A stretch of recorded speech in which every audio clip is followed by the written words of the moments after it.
it doesn't necessarily make sense because they're adding AI into the existing paradigm of pre-AI software and pre-AI ways of doing things. If you were starting from scratch, would you have built this way? Never. You never would have.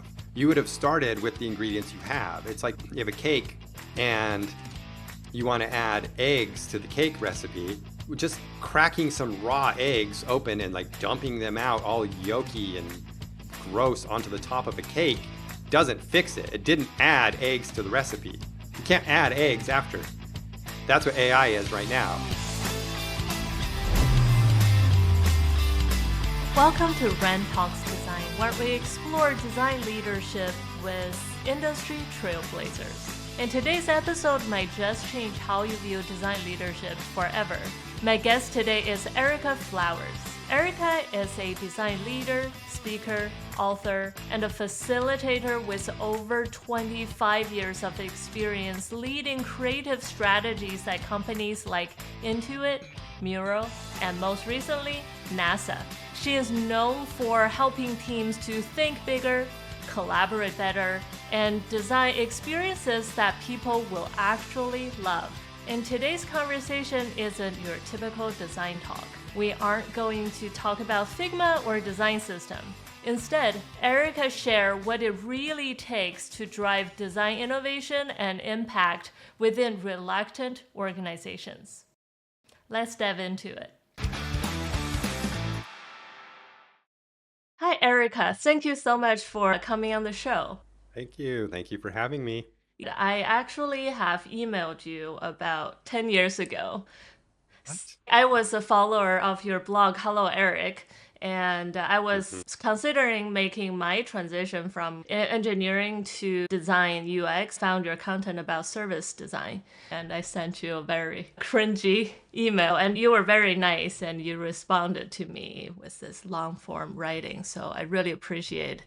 And now I have my own full circle moment. I'm so glad we actually are connecting in person.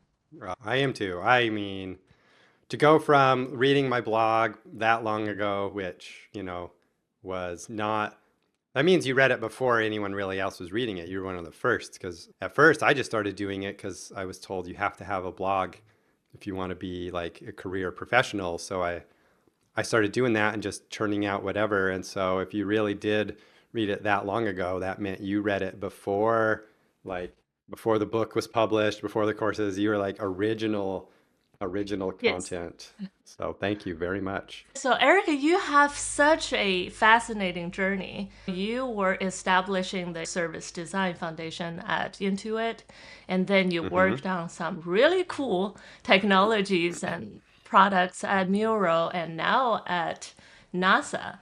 So, I am Hmm. curious, what has led you to go on this journey, and what are you doing at NASA? I lived in California in Mountain View, where Silicon Valley got its name. I found this out after moving there, but I lived on the block in Mountain View where Shockley first came up with the idea for the silicon semiconductor in the 1960s, which gave Silicon Valley its name.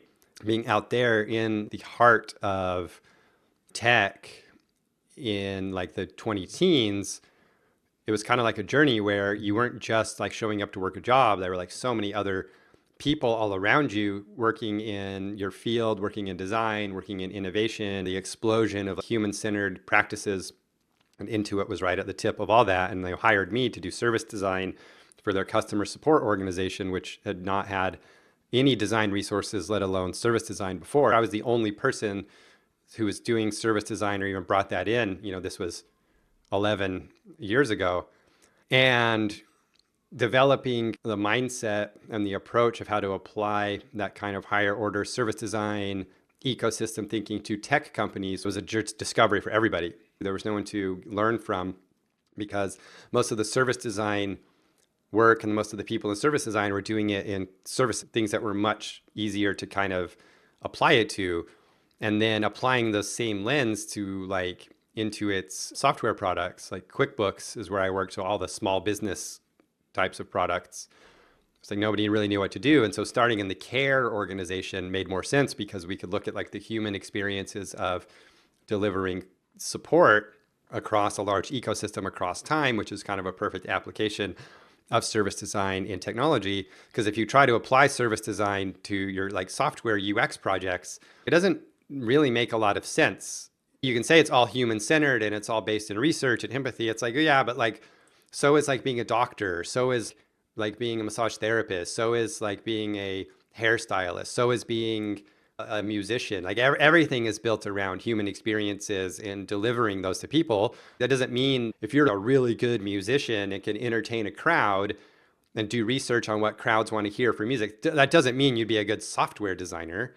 It just means you're good with people and that you still have to know like how to move the needle and how whatever you're doing makes money. Applying service design UX like doesn't work. Like it doesn't work. And so you have to figure out how to mold the organization and teach people to be more involved in the ecosystem and systems thinking and looking at the internal workings of the organization as a project itself. And so Intuit, gave me a huge chance to be able to do that and be able to like look at that very large company and its ecosystem of products as being a product or like a machine that produces products and services, and then work on that, and then also work on the customer experience. And that was the foundation for the stuff that's in like the blueprinting book and the service blueprinting format. It like came from the work we were doing there, because there was like it's like we didn't know how to do it and we couldn't apply the traditional formats to the work. And we were using Mural to do it in like 2015, long time ago. And then doing that work with Mural is what introduced me to like that whole mindset of putting everything like on the whiteboard, of having work be out in the open, having work be collaborative and democratic. And then Intuit became one of Mural's big use cases. And then I went to go work for Mural, applying kind of like innovative practices on the Mural product, which led to the thing that kind of was the biggest accomplishment there, which was working on virtual reality products in partnership with Meta. So Meta and Mural partnered up, and we were building like future of work, remote presence, virtual reality apps during the pandemic years so people could connect over VR. And then arriving at NASA, that was just something completely unexpected, where the book and the blueprints had been being used in the government, and somebody there caught wind of me and had been using the format and wanted to know if I wanted to come and do it at NASA. And so doing that jump, I was kind of like recruited in to NASA to be a design thinking leader, a human-centered leader for NASA's new initiatives. And so most of the work that I had been doing there has been workshop facilitation, design thinking facilitation, synthesis, large group workshops, and like bringing people and teams together, because it's, NASA was not a product organization. It's not a service organization. It's not a company. It's not a business. And so how do you apply these practices internally? And most of the work I did there was about upskilling and acknowledging the organization on how to accept this type of thinking and show up to workshops and participate and add your sticky notes and apply the stuff that I learned, at Intuit, and the stuff that we honed at Mural. And Mural purchased the Luma Institute, like all those Luma methods. We just take those right over to NASA and start doing like rose, thorn, bud, and like retrospectives and all these things in Mural, with these people who work for the government that have never done anything like this before, like ever. And so every single time I started a new workshop, I would have to walk everyone through how to use Mural, how to do a sticky note, how to contribute, because they've never like done any of this. And most of the time in tech and software or whatever, people are kind of like, they have done it before because they've all been working in products. I've worked with people now at NASA that have been there for 20 years, 30 years. They've never worked for a business in their life. They've always worked for a government. And so doing design thinking and innovation and lean stuff and the agile, to them, it's like, whoa, I've never heard of any of this. You're not starting at square zero. You're starting at like square -10. And you have to walk them all the way up to square zero and then be like, this is a co-creative Mural session. We'd love for you to participate.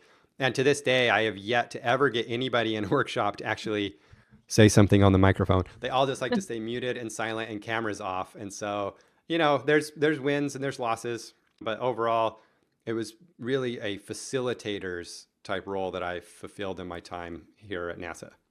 That sounds like a very challenging situation if you arrived at a very traditional and technical organization. I can't even imagine what happens when you start asking them to write down rosebud and thorn. So I wonder how did you take your first step to start to educate and implementing more of these Yeah. human-centered approach? It's very iterative. It's got to be very slow and kind of subtle. And it takes a lot of convincing. Can be the clip we use for the ad, the promo. The number one skill you need is charisma.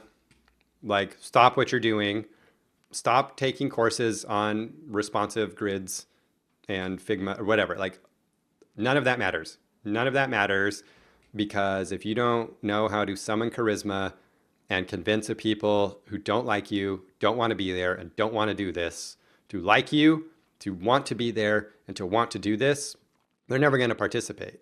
And so it's like, what are the skills I would recommend to people going into these situations where the environment, like, it's not already primed to think this way? Your number one and only priority is you need to win them over on you personally. And that is where it's like, go and like take public speaking courses or go do improv. You have to get people to believe in you as a person first in these types of environments. And that's not always the case. Like, my number one goal when I show up, and I had to learn this quickly, was they have to trust me and believe that this is going to work, and believe that I'm going to take care of them, and believe that this isn't a waste of time, and believe that this is going to produce results and an outcome.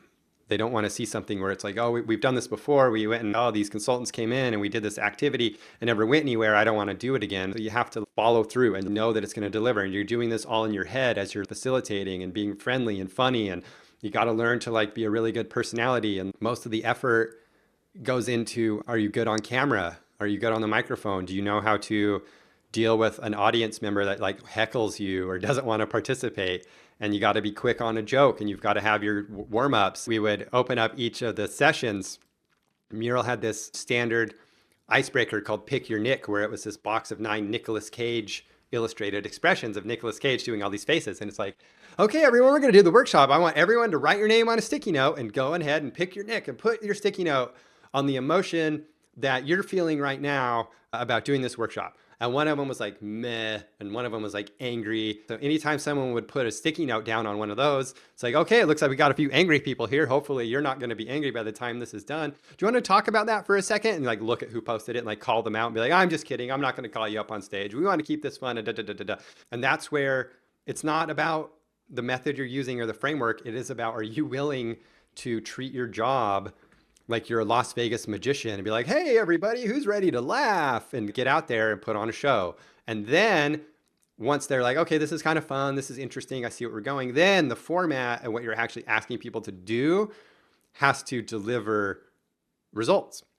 And so one of the first things that we kind of developed to get over this hump was an intake interview where we ask about the problems, their challenges, who are the customers they're currently facing, do they have a hypothesis, what kind of outcomes do they want to get to, backdoor implementation of jobs to be done, and like blue ocean thinking to figure out what does this group or what does this team actually need to do to make their jobs successful apart from working with me? What do they actually do day to day that they're accountable for? And now how can I help them get there? And how can I show them that we can help them get there by asking them these kind of really important questions about what are your current blockers? What are your challenges? What's your big bold vision of where you'd want to see it go? And then coming up with a plan and showing them how to take the next steps. And that by that point, typically we've won them over, because in an environment where we're not used to this type of like application of design thinking frameworks, no one's ever asked them, what's your customer's problem statement? What hypothesis do you have? What are your challenges and blockers? Because you're in a governmental engineering administrative type environment where like creativity and co-creation, that's not the name of the game.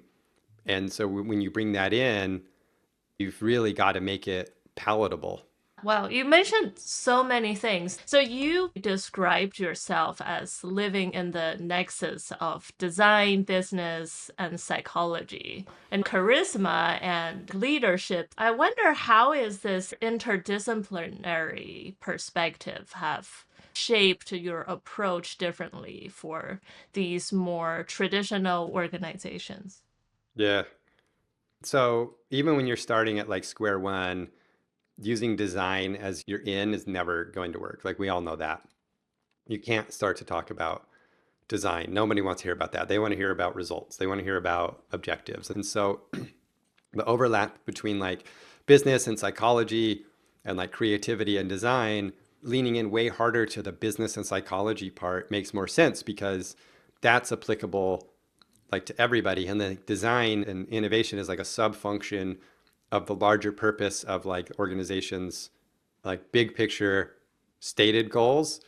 And the implementation of design is a way to do that. But if you were hiring an engineer or a programmer to help your business or help your organization or whatever your agency, and they're like, yeah, we're going to do test driven development, we're going to do unit tests, we're going to do QA, it's like, that's all your problem, not mine. Like, yes, you're a programmer. I expect you to do unit tests and QA. Why are you telling us? We're sitting at the leadership table. You need to be saying, what are you going to do to help us reach the goals that we have?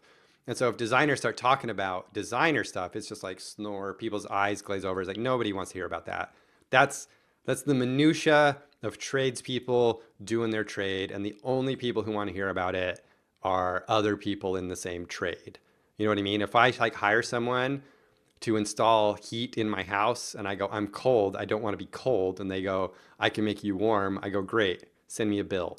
If they start talking to me about like, well, we could run a 220 drop and you don't be on 110 and how many BTUs do you want? I'm like, I don't care about any of this. I'm cold and I don't want to be cold. What didn't you understand? That's the conversation you're having. So you don't talk about design, you don't talk about methods, you don't talk about anything. You talk about the challenge they're facing. You make their challenge your problem and then say, I'm going to fix your problem for you. I promise if you just listen to me, I'm going to make all your dreams come true. It's like Napoleon Dynamite. Vote for me, I'll make all your wildest dreams come true. And then you can start to do all the little details of your trade as a designer or an innovator or like a facilitator. But all people care about is that bookend of like, did you make me feel like I could trust you up front? And then did you prove that I could trust you in the end with your results? And that's it. Those are the only two things. Everything in between doesn't matter. Nobody cares. Nobody cares because they're only going to remember those two bookends because nobody wants to talk about like bootstrap responsive grids and like Figma auto layout. But we've just moved past that. That's just like the whole industry, the world has moved on. That's like, yeah, design tools are awesome and they're really high tech and they can do things that 10 years ago I never would have dreamed of. And nobody cares but other designers, business, development, psychology, and accomplishing objectives. And don't bore people with like minutia of our trade. That is very true. The moment you talk about design, sometimes people start rolling their eyes, which is a good segue to my next question because I think starting from ground zero is actually easy. Like if you go to an org that just simply don't know what this design trade is, I think that's Mm-hmm. fairly easy. But we've all been at some organizations where you start from like a negative. For example, I know a company, they have used either a contracted graphic designer, didn't work out very well, or they've done user research. They learned what they discovered wasn't useful. So the organization just have a culture of believing in user research is not useful or design is not useful. So how do you combat these type of negative notion towards what you do? I would have given a lot different answer 10 years ago than now, just because, you know, the world evolves, workplaces evolve, the zeitgeist of being a design career person evolves. At this point, the number one step, and this goes back to the charisma and making other people's problem your problem, but it really is about aligning to the goal and the objective and the challenge of the person that you're serving. And I think, especially in design, we got a little bit too fixated on like wanting to do design the right way or wanting people to accept like we have to do personas, we have to do UXR, we have to do research, we have to do all this, we have to have content designers, we have to have a design system. And I think we burned out the industry from hearing about all that because all of those things are important and useful, but none of those things are necessary for a business to succeed. Businesses succeed all the time without doing that stuff. Like look around your room right now. Look at any big brand name product. Half of these companies don't have UXR people. Sony doesn't need like UXR to know how to make cameras like the one I'm looking into right now. It's like they might, but they also know how to make cameras. They also know their business. Sony's been selling cameras since before I was born. They don't need me to show up and tell them that I need to do a persona because I want to be their new Sony camera UXR lead. They do not. We're great and we add a lot of value, but you absolutely can be a successful business and make money and revenue or whatever your metric is and not be human centered and not do research. There are so many other ways for businesses to succeed financially than by being backed with like human centered practices. I think human centered practices are better for humanity, better for people, better for businesses in the long run, but it's not a requirement at all. Ethics aren't a requirement in business to succeed. They're not a requirement in government to succeed. They're a nice to have, but we're coming in like dogmatic, thinking that if people don't believe in like jobs to be done, or if people don't believe in empathy or like whatever, no, they absolutely can succeed without us.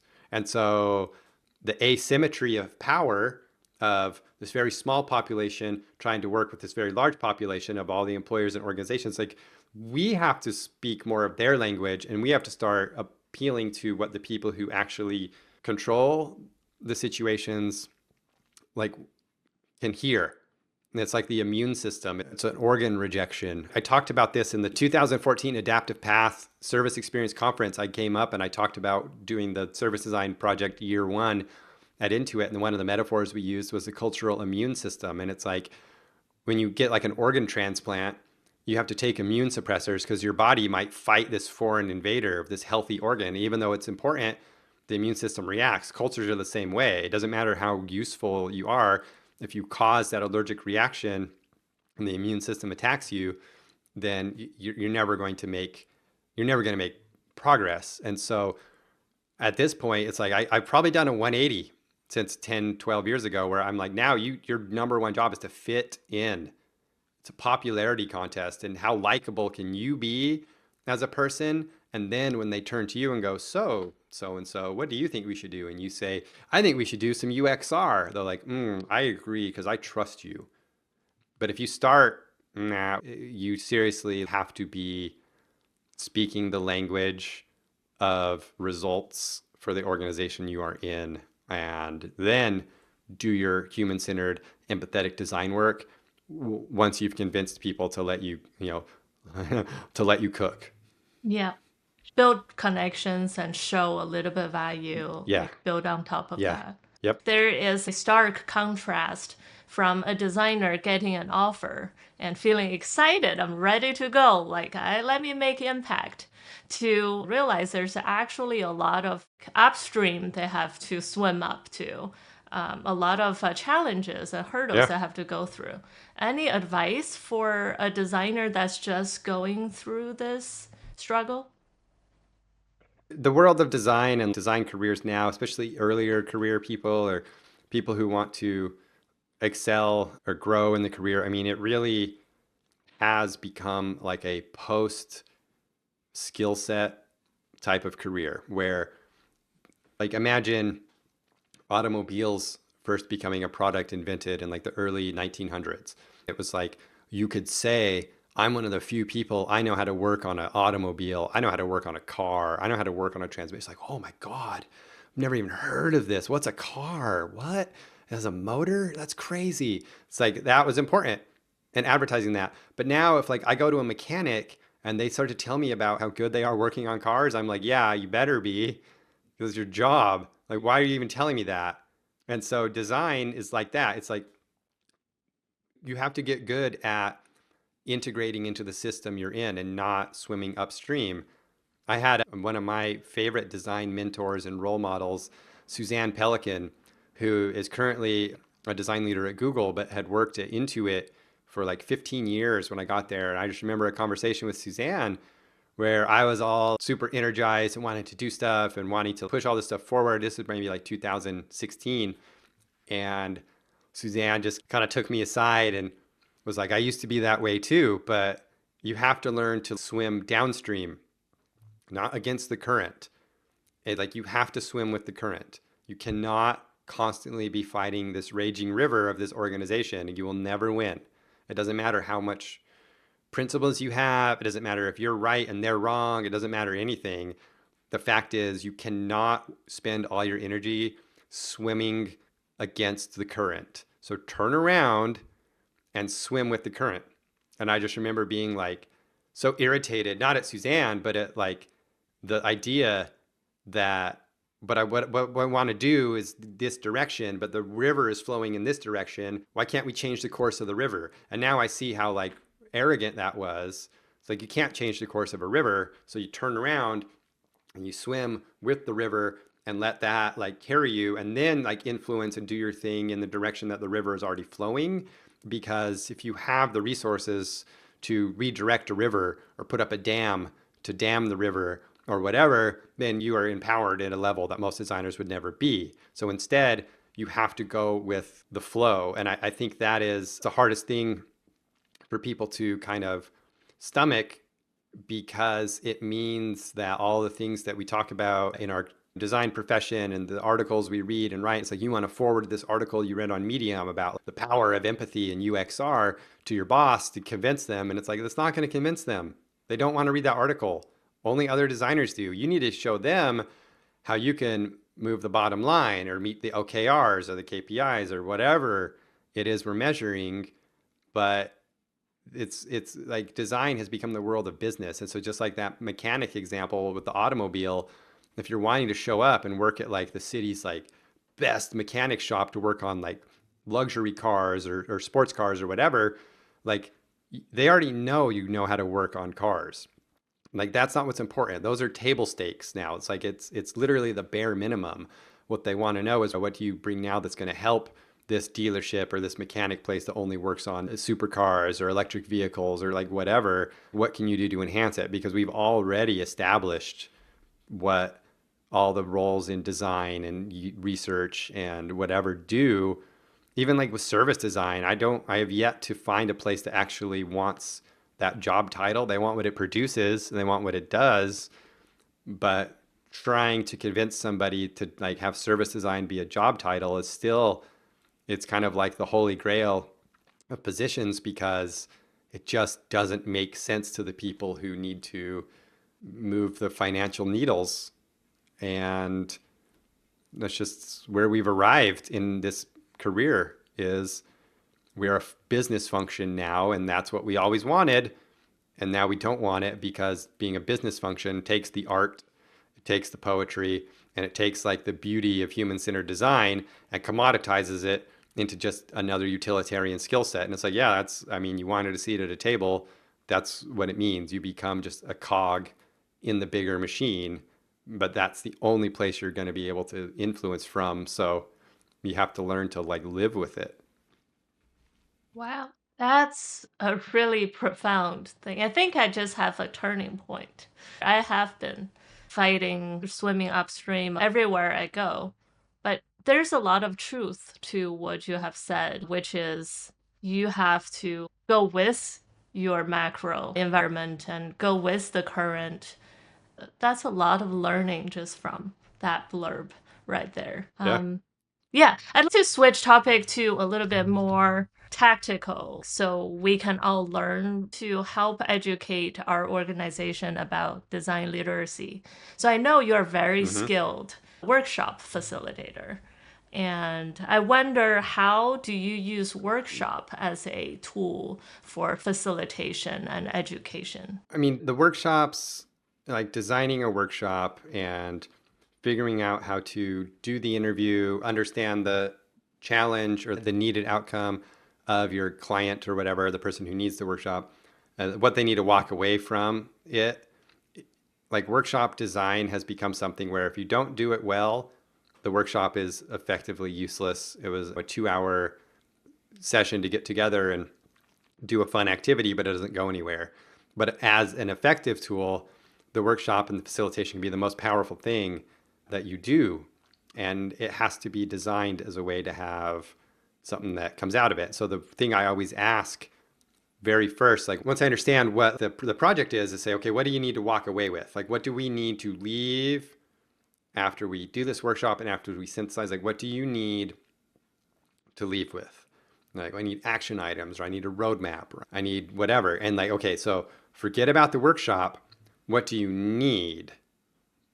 And then design the workshop in order to deliver that need. So the workshop is, it can use frameworks and it can use methods that are kind of like off the shelf, but the workshop itself is always like a bespoke custom experience designed to take a group of people through an activity that then results in the outcome in record time. And so that's where, the workshops, it can't just be like where you just grab a template and run it through. You have to have a plan for the result and like, okay, are we going to be able to populate your action items or your roadmap or whatever you need when this is all said and done? That's where like learning how to even design a workshop and how to put it together is a whole skill. It's not just about facilitating and leading people through an activity. Like you can lead a retrospective or a rose, thorn, bud, or an abstraction laddering, or a business model canvas, or a service blueprint. But do you know how to construct the whole activity to be accretive to that output goal? And that's where thinking like a business development person is really important, because it's like this team needs to walk away with, and whatever they said they needed to walk away with for the reason for the workshop. Designing it in order to produce the output, that's the hard part, because it's like you're going to design a workshop to produce this organization's roadmap for the next 5 years, which is a real ask. It's like, okay, those are high stakes, because this has to not just be an effective workshop, it has to produce the right results, which means even if the workshop is fun, it might not produce the right results. And then you just had fun, but you didn't get anything out of it. That takes a lot of practice and skill. That's not something you can just decide to do. You have to really study group dynamics, study facilitation, and also understand the backdoor into business objective, and understand how you can make a workshop like a functional group unit of work activity. And then you're much more like a coach of like a sports team. And then can you coach this team to a championship? And if they're not a team that's like performing well, it's like, do you know how to make a team perform well where you only have 2 hours with them? And can you like coach? Think of it like you sign up for your city's intramural basketball league, and like 5 people who have never played together show up and they don't even know how to play basketball, and you're going down to play the game next weekend.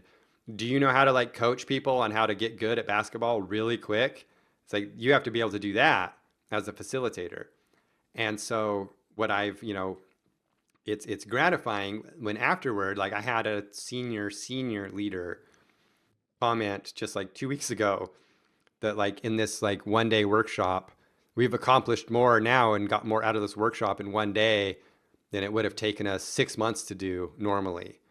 And so that's like the level of like time dilation you can get by bringing together and effectively co-creating and like democratizing the voice like through the activity. That's why Mural is so great. Everyone gets their ideas out on the sticky notes, out onto the canvas, but it has to be to where you are doing something that the slow way or the old-fashioned way would have taken 6 months to get to the same information. Now we're doing it in 2 hours, and you can't beat that. You can't beat that conversion rate.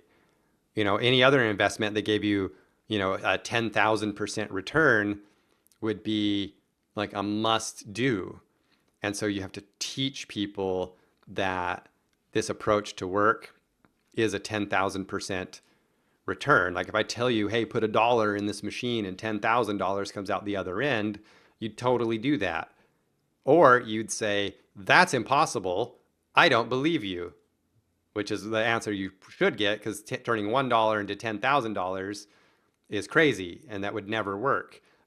But it does kind of work when you apply human-centered design and design thinking to challenges. And it's like it's the one place where ROI is ultra doable, but at the same time, people are so skeptical about it, because I think it asks people to do the one thing most people don't want to do, which is be vulnerable and be collaborative.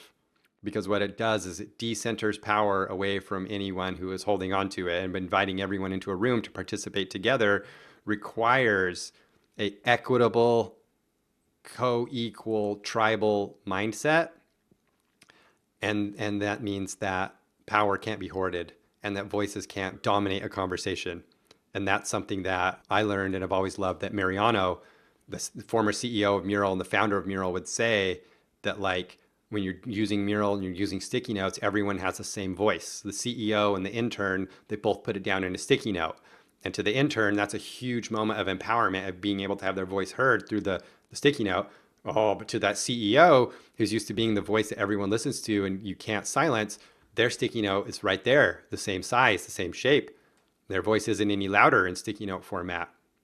And to people who want to hoard power and want to, like, be able to maintain that organizational control, design thinking and human-centered design is a huge threat, because it's doing the one thing that people who already have power don't want you to do, which is share the wealth.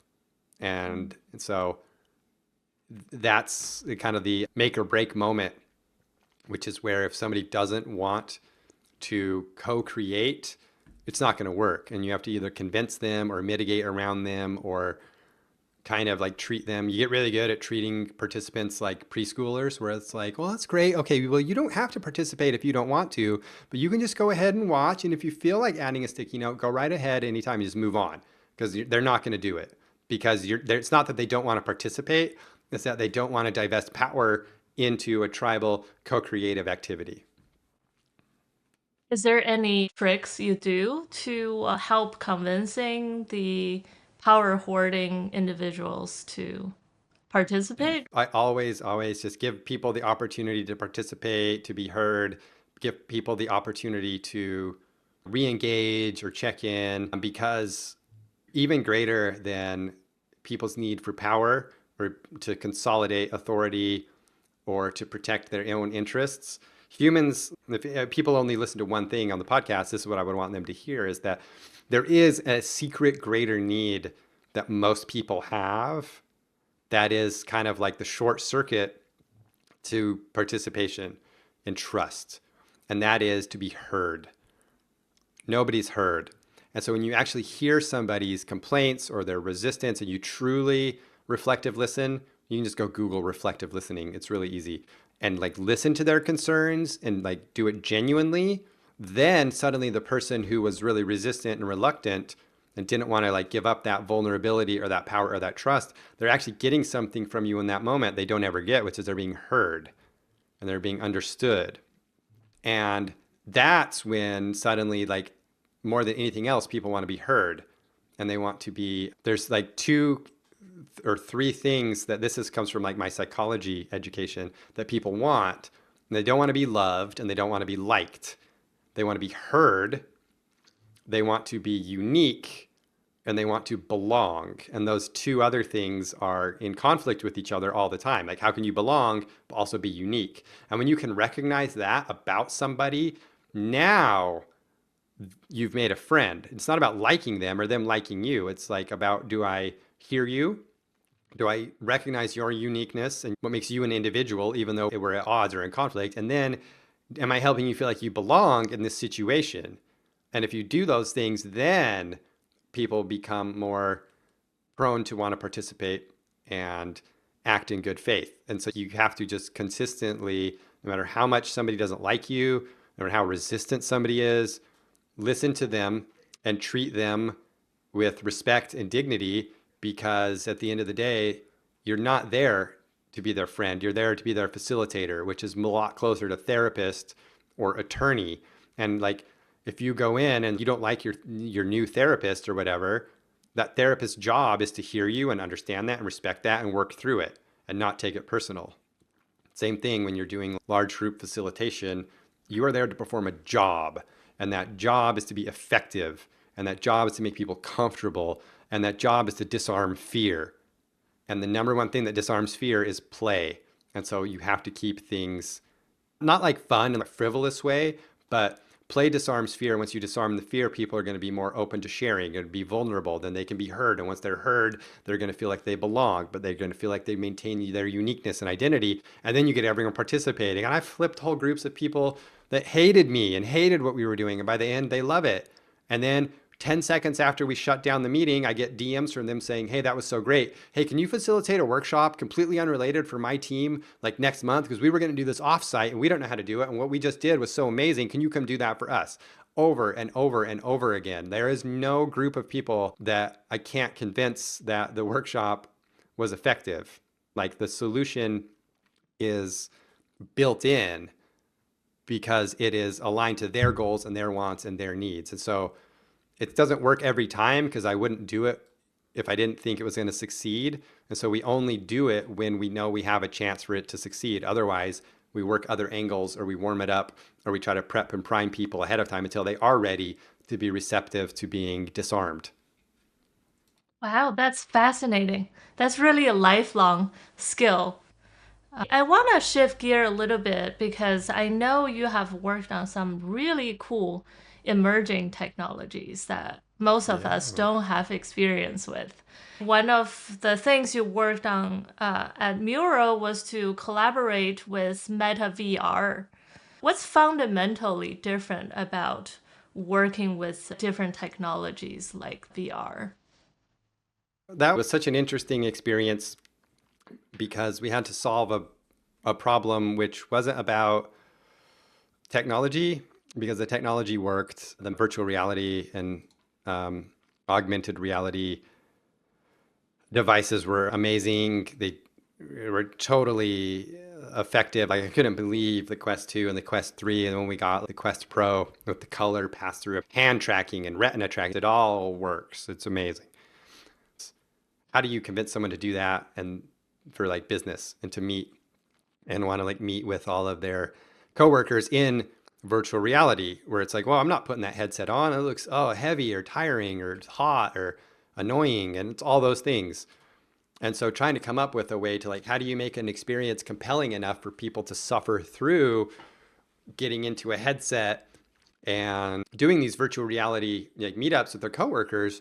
How do you make it have enough value to that it's better than doing it like on the screen with like Zoom or Teams or whatever, doing it in Mural with like the 2D canvas, or doing it in person, which would require plane flights or traveling or whatever, or doing it in other VR for work apps, which were all pretty much recreations of like the real world where it was like fluorescent lights and wood grain and Herman Miller chairs. It's like nobody wants that. I want to have my meeting on top of a volcano or in the bottom of the ocean, or I want to do it where I'm like shrunk down really small and we're like, there's like a giant salt shaker and like a huge strawberry. Like I don't know, but I don't want to be in a real world environment. And so taking the challenges of like, okay, we want to recreate what we do at Mural in VR, which is like facilitated experiences, co-creation, using the sticky notes and the whatever. But we want to do that in an environment now that's like a virtual environment. And then how do we do it in a way that's going to be better than all those things I just mentioned? And so that's where doing a lot of research and inviting a lot of people in and like studying anthropology, studying game design, park design, studying environmental design became huge because the environment now has to be compelling enough that it's like being in VR automatically downgrades your experience because now you're in a headset and it's hot and sweaty and weird. But so like, how do you elevate your experience to where being in the headset makes it worth being in the headset for?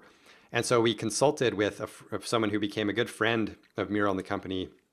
His name was Don Carson, and he was working for a company called Mighty Coconut who develops this VR game. I think it's like the top selling game in the Meta Quest platform, but it's called Walkabout Mini Golf. It's so fun. You can go read about it. We had a Wall Street Journal journalist come and interview us in Walkabout Mini Golf, and we took this journalist through a game of golf and talked about the future of work and working in VR and remote work. And it was like amazing because these golf course mini golf courses. They're so creative, they're so fun. And at Mural, we started having like work meetings and stand-ups and conversations in the golf courses, because you're in like the Sweetopia golf course where you're on like this giant strawberry shortcake, and there's a chocolate river, and there's like giant candy canes and like all this candy. And you're just like, why don't we have our stand-up here instead of staring at each other through Zoom? And so Don Carson, he was working as that level designer. Well, Don used to be a theme park ride designer for Disney. He was an Imagineer who worked on Disney theme park rides. So he worked on like Walt Disney World in Florida, designing rides like in the 80s. And then he pivoted as in his career to like digital environments. And now he was applying those same skill set to the mini golf courses. And so we talked to Lucas Martel. He was the founder of the company, and Lucas had worked in animation. And so the last movie he had just worked on as a computer animator was Will Smith's Spies in Disguise, where Will Smith turns into a pigeon, right? It was like an animated CG movie. And then he moved into the video game space in VR. And so we said, hey, will you help us design environments for Meta that bring that same spirit and ethos that like park design did for like Disney parks and like what you brought to the mini golf courses. And so we would have Dawn come and consult and help us and teach us how to like map stuff out ahead of time. So we'd map it out and like design things like there could be a hill and a river, and you go and you look, and when you look down you can see the stuff, and then people below can look up high. So you're thinking about like, how do you create this 100-acre, like Winnie the Pooh's 100-acre woods? How do you create this 100 acres of virtual environment where you're going to show up and have your stand-up retrospective or whatever? And so that's like, oh, and so we did like a Zen garden one. We did one that was like Marrakesh theme. We did one that was a boxing ring. We did one that was underwater. We did one that was like a Swiss ski chalet hike, like all these different environments that the environments were built to facilitate the activity. And so we weren't just showing up, because there's lots of VR apps where you could say, let's just meet in like the savannah, and like an elephant goes by and a lion goes by, whatever. We were building environments where the environment was still like super creative and interesting, but it was purpose built to facilitate the experience. Just like Walt Disney theme park rides were purpose built to facilitate a certain type of experience. And so most of the work we did, like with Meta, it wasn't so much about learning about VR technology, because those are all mostly solved problems. Like the headsets already work, like they're amazing. It's just, are the experiences you can do with it compelling? And if you're asking people to use those devices for work, they have to be compelling squared, like so much more than gaming, because gaming people do for fun. If I ask you to put on a headset to show up to stand up, that experience better be fucking amazing. Yeah, I swore. That is fun. Yeah. So fascinating. I think a lot of times with newer technologies, we have the technology and we need to find a use case for it that actually makes sense so people would actually use it. So I think that's essentially what you all did at Mural, is creating something that made sense for people to do, to want to do stand up in it, want to do their retro in it, by providing something like their normal Zoom stand up couldn't do. I think now we're at a stage where AI is the new VR. Every company is saying, okay, we need to adopt AI. And then there's teams of people scrambling, just let's find the best use case for AI. What's your thought on this whole AI race and how we can really incorporate AI into what we do now? It's the same thing. VR kind of had its moment and is gone. I don't think it'll be back for a decade because AI has taken over. But it posed the same challenges, which was AI is, we know how it works. Like we already have it. Like you can go use ChatGPT or Gemini or Copilot or whatever right now, and it's doing stuff and it works. Like it's not perfect and it's going to evolve, but like it's out of beta. It works. Like we don't need to study AI anymore. We need to study people, and we need to study the use cases, and we need to study how do we take this technology that evolved quicker than anything I remember ever in my life. 2 years ago, we weren't even talking about how to use LLMs and Gen AI. Now it's in everything and it's taken over. What hasn't caught up is the same thing in every time something like this happens, which is the human application of it. And what do people actually need it for? And how does it integrate into the lives of all these people we're trying to serve as we cram it into every single product.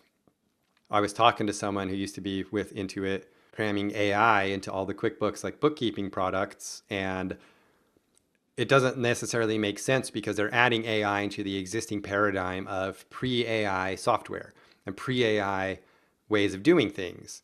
And so you're bolting on this like new aged, cutting edge technology into use cases and applications that were highly evolved to a pre-AI world and a pre-AI type of customer. And you can't just add that on.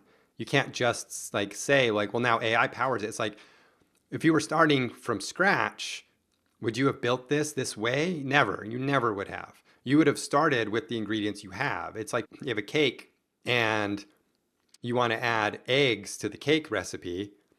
Just cracking some raw eggs open and like dumping them out all yolky and gross onto the top of a cake doesn't fix it. It didn't add eggs to the recipe. Like the eggs got added and mixed up and put in the oven, and like the proteins were denatured by the heat, and then and then it comes out as a cooked product. You can't add eggs after. That's what AI is right now. And so it's gross because nobody wants to eat a raw egg unless you're like Rocky training and you're chugging raw eggs. But other than that, nobody wants that. And like AI is amazing, but it's a raw egg just being cracked on top of a finished cooked birthday cake. And start over or iterate up or take smaller steps to figure out what is AI actually good for? Like what can it do? And then what problems do people have, not with our products, because our products are a solution to a problem that exists divorced from our products. So if we were going to look at that problem and then say we have this technology, we have AI, we have XR, we have whatever, what can we do to solve the same problem? The person is over here at point A and they have a destination they want to get to, point B, and point B is like resolution of the problem or the pain or the challenge or the objective. Well, in between point A and point B, we have a line. That line is the vehicle that takes us from A to B. And that vehicle is our products, our services, our current solutions. If we just try to change the vehicle by adding new stuff into it, it may or may not work. It may or may not be relevant. So taking a step back and saying, okay, we are still at point A. The problem is still going to exist. How do we take these new capabilities we have to get to point B and make a new vehicle? We can't just iterate up from where we are. I think AI is too big of a difference. And I wrote an article a long time ago, probably my favorite one. And it's about Henry Ford and how he never really said that if he would have asked people what they wanted, they would have said faster horses. Like he never said that. It never happened. But it was a great saying to say what actually did happen. And at the time when horses were still the primary mode of transportation, there were actual problems with horses in cities. And it had nothing to do with faster horses. It had to do with the amount of horse manure that filled the streets every single day. It had to do with, I think in New York City, they said they were clearing something like 15 dead horses from the streets every single day. So you have thousands and thousands of horses. They're dying from heat exhaustion. They're not being fed. They're accidents, like all that stuff. It got so bad that they actually called like a World City Builders Council and held it in Australia in like, I think the 1890s to say, hey, city planners, mayors, all you people who like run cities, we have a horse problem. And if we don't do something about the amount of horses right now, the one estimate was that New York City, if things keep going as the way they're going, will be covered in 9 feet of horse manure, covering every inch of every road, because that's how many horses there were and the people who had to feed them and stable them. And so if you would have asked people who had horses what they would have wanted, they wouldn't have said faster horses. They would have actually described the actual problems they have, which are documented historically. And then when Henry Ford came around, hey, do you want a car? And he wasn't the first person to have a car. The Model T was not the first car. And so what problem was Henry Ford actually solving in that point A to point B? Because horses were already a thing of the past. We'd already moved on. He was solving cars are expensive and my bank isn't just going to loan me an auto loan because auto loans are also a new invention and I'm not even sure my bank will lend me money to buy a car. Henry Ford helped push the idea of auto financing and making cars affordable. That was the actual problem people had. It had nothing to do with horses. It had nothing to do with faster horses. He didn't invent the car. It had nothing to do with anything. The actual problem the Model T solved was cars were too expensive. So interchangeable parts helped drive down the cost of cars, and it helped justify banks lending you money to buy a car, because the average person just could not come up with the amount of money it took to buy a Model T out of their pocket. And so they got loans. So that's the actual thing that was solved. AI is like that. We have something that can solve a lot of problems. How are we identifying the problems that people actually have separate from that middle of what our product currently does? Because our product is our problem. The problem customers have is their problem. We should not be applying AI to our products. We should be applying it to their problems and then coming up with new solutions to reach point B, which is the same destination that they've always wanted to get to. Is, I have this pain, I want to have a reduction in the pain. And so that's where AI, but you want to switch from UX to AI, you need to switch to problem framing and getting used to identifying need through observation and not trying to apply AI through the lens of UX design into your product, because your product is built and evolved to solve the problems of a pre-AI customer. And we have now the post-AI customer, which means we do have to hurry and kind of start over and say, if we were building from scratch, what would we build? Because otherwise you will be trying to build a faster horse. Henry Ford solved actual problems people had by observing what they were doing, which was not being able to afford expensive cars. Wow, that's really fascinating. Erika, this has been such an illuminating conversation. I think I walked away with a lot of things to think about. So before we wrap up, I'm curious if listeners want to connect with you or ask you questions, what's the best way for them to do that? I would say at this point, just send me messages on LinkedIn or connect with me there or add comments or I don't really have that's like kind of the only social media I'm using right now. And so go there, follow me there. I accept almost every connection request unless it looks like it's someone who's fake, like an AI bot. So we can connect there, send messages. I'm trying to get back into doing more LinkedIn lives and live webinars and then things that kind of engage with the community and get people talking. And then, just say a prayer for me as I navigate what's going on in the federal government. It's unfortunately, whenever you're listening to this, good listener, it's March 14th, 2025. And there's a lot of stuff going on that makes it really hard to keep the faith in what's happening in the federal space, especially with regards to remote employees and gender nonconforming employees and human-centered design and empathy. And so hopefully if you listen to this in the future, things turned out well and we're all super stoked with what happened. And if not, I just want to encourage everybody to remember that there are still the good people and the helpers out there and the people who see what's going on and understand that, we're better than this, and sticking together as a community, as designers who have valued empathy, who have valued, equity, inclusion, and diversity as a part of our job and as part of our role of making things accessible to customers through design, is something that, will always be there and will always be a fundamental core of what it means to be human, and that it will persevere no matter what. And even though it might be cold now and that sun is being blocked by the clouds, the sun will come out and it will be warm again.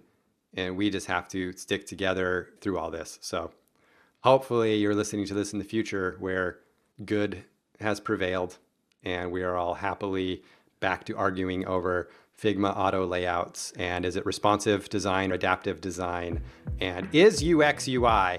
I still can't believe we have not answered the goddamn question. I don't think we'll ever. Thank you so much again. Thank you. And that was Erika Flowers dropping the truth bombs on how to really drive design impact in complex organizations. If this episode resonated with you, I recommend you check out this episode as well. I hope I'll see you in there.